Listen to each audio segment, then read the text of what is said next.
The first wave's prodigal son. Normally I'd do this face-to-face, but I'm not 100% sure which way you'll jump. You act one way when Ms. Lau is watching, and another way entirely when you're off the leash. That's an interesting contradiction. You see, I think that deep down, you get it. You know, the old rules, laws, governments, those things died on Black Friday. But the feral PMCs, the convicts, the ones smart enough and good enough to take what they need, they'll survive. Me? I'm gonna prosper. Oh, you could too, but you took an oath, right? You got a duty. Those are both ways of saying that your conscience is fucking you. You ask yourself, who has earned a right to tell you what to do? Do you know how many agents died to hold the Dark Zone just for the brass to give up and put a wall around it? You don't believe me? You should check the place out for yourself.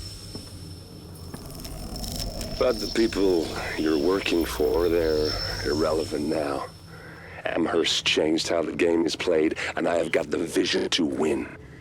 I got Chernenko, I got a DNA printer, and a very interesting recipe book.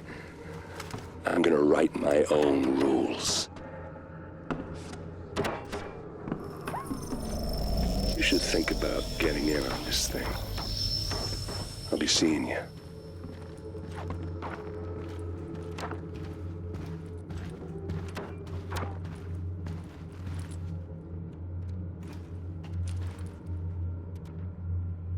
Agent, the information you found in that lab was the crown jewel. I think we can break this thing now. But we've got some more information. A voice from the grave. Listen to what Amherst has to say.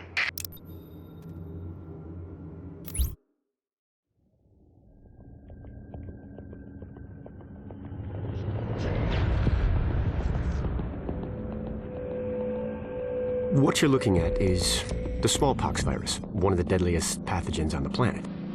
For centuries, it did a wonderful job of helping keep the human population in check. But times change, and sometimes Mother Nature needs a hand in improving her creations. Like, say, speeding them up a little bit, making them contagious when they should be quietly incubating in a host, or making them more lethal.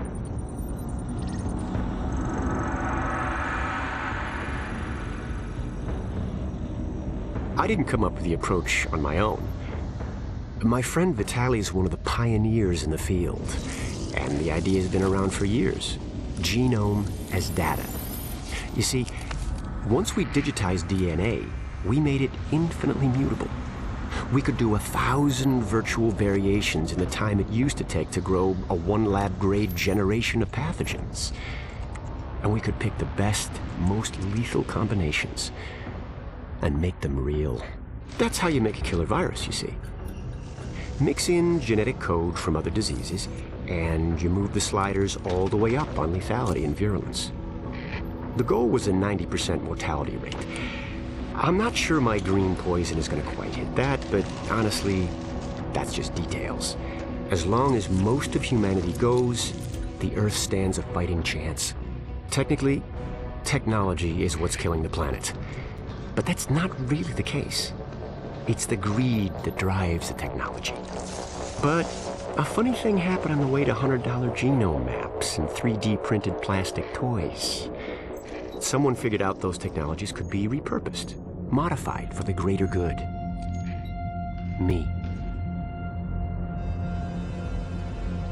Now, my virus is going to do what nature's always done. Decide who lives and who dies. And if nature decides I die, then I die. If nothing else, I'll have a lot of company. Natural selection at its finest, helped along by a little unnatural genetic manipulation. It's all data, really. Life's just a method of processing it. The same way I processed the smallpox genome on my laptop. And who's to say that wasn't the plan all along? If, by some miracle, you survive green poison, then nature's decided you deserve to live. The rest of us shouldn't and won't. Godspeed. I'll see you in hell.